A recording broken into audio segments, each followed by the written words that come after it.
नमस्कार दोस्तों। सहारा ग्रुप के निवेशकों के लिए एक बड़ी राहत की खबर है। बीजेपी ने झारखंड चुनावी संकल्प पत्र में एक महत्वपूर्ण वादा किया है कि यदि वह सत्ता में आती है तो सहारा निवेशकों को उनका पैसा वापस दिलाने का काम करेगी।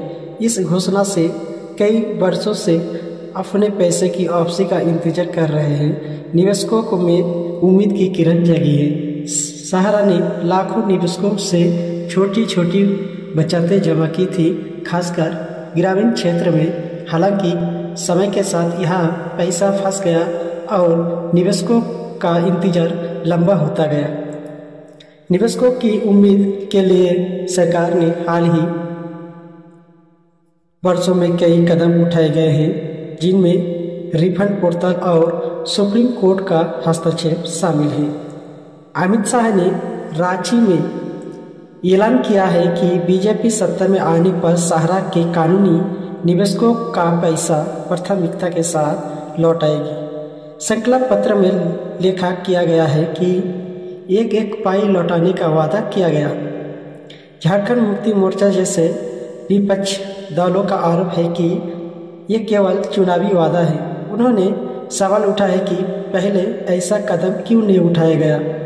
सरकार ने निवेशकों की मदद के लिए कई प्रयास किए गए हैं, जैसे रिफंड पोर्टल का शुभारंभ, पहली किस्त का भुगतान और सुप्रीम कोर्ट की निगरानी। जिन निवेशकों का पैसा सहारा के 4 सहकारी समितियों में अटका है, वे इस प्रक्रिया का लाभ उठा सकते हैं। सहारा निवेशकों को अपना रजिस्ट्रेशन कराने के लिए CRCS सहारा रिफंड पोर्टल पर जाना चाहिए। सभी दस्तावेज जैसे पहचान पत्र और निवेश का प्रमाण तैयार रखें।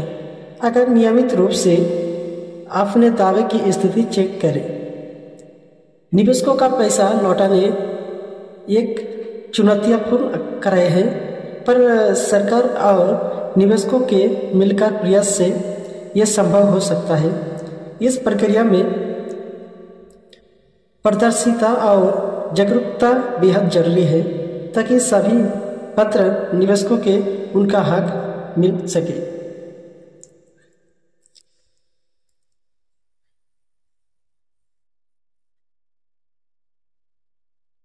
आइए अब विस्तार से जानें कि इस वादे को निवेशकों पर क्या असर हो सकता है और कैसे ये प्रक्रिया आगे बढ़ सकती है। तो दोस्तों, सहारा निवेशक पिछले कई सालों से अपने पैसे की वापसी के इंतजार में है। कई निवेशकों के पैसे यानी कि पुराने रिकॉर्ड नहीं है, यानी कि कई निवेशकों के पास पुराने रिकॉर्ड नहीं है, जिससे दावा करना मुश्किल हो रहा है। फर्जी दावों से बचने के लिए जांच की प्रक्रिया को और अधिक सख्त बनाया गया है, ताकि केवल असली निवेशकों को ही उनका पैसा वापस मिले। यह सुनिश्चित करना जरूरी है कि सभी पात्र निवेशकों को सही और तेजी से उनके पैसे मिल सके। सहारा निवेशकों के मामलों में पारदर्शिता बनाए रखना सरकार के लिए महत्वपूर्ण है। सरकार की जिम्मेदारी है कि सभी निर्णय निवेशकों के हित में किए जाएं और इस प्रक्रिया को जितनी तेजी से संभव हो सके पूरा किया जाए।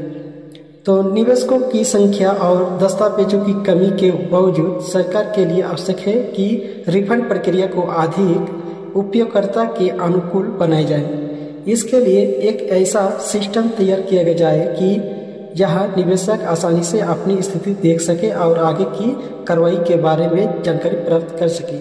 ये चुनावी घोषणा सहारा निवेशकों के लिए एक आशा है कि, लेकिन इसका वास्तविक परिणाम सरकार के कार्यकाल पर निर्भर करेगा। और अगर बीजेपी सत्ता में आती है तो इस घोषणा को साकार करना निवेशकों के लिए बड़ी राहत ला सकती है।